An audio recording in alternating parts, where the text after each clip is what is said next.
Bor edi ikki shayx qadim zamonda, Yovuzlik hukmron bo'lgan tomonda.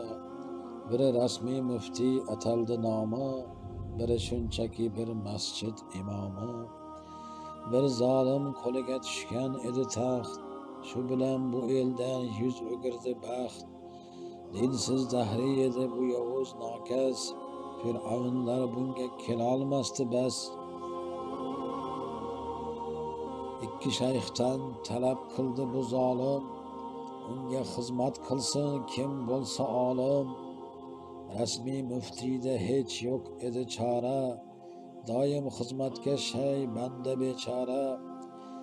Lek masjid imomi ko'nmadi bunga, bu to'g'ri kelmasdi aslida dinga. Lek masjid imomi ko'nmadi bunga, bu to'g'ri kelmasdi aslida dinga. Rasmiy shayx istardi u bo'ysunishni, u istamasdi hech lekin bu ishni.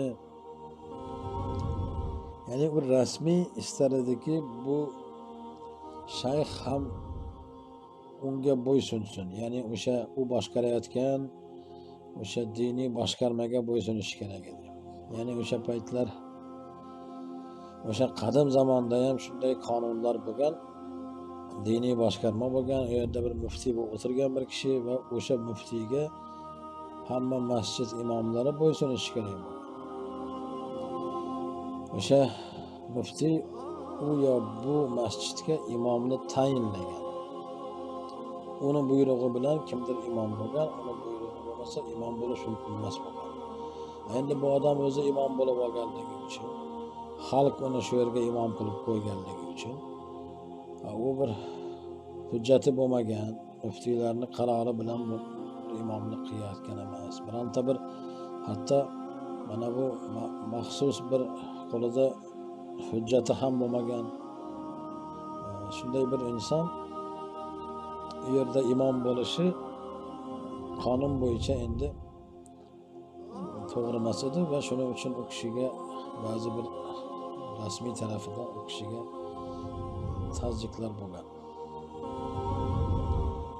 Rasmiy shayx istardi u bo'ysunishni, u istamasdi hech lekin bu ishni. O'rtada tortishuv ko'p etdi davom, shayxlarga ergashar edi xalq avom. Oqibatda chiqib bir fitna fasod, rasmiyning bozori bo'ldi-ku kasod.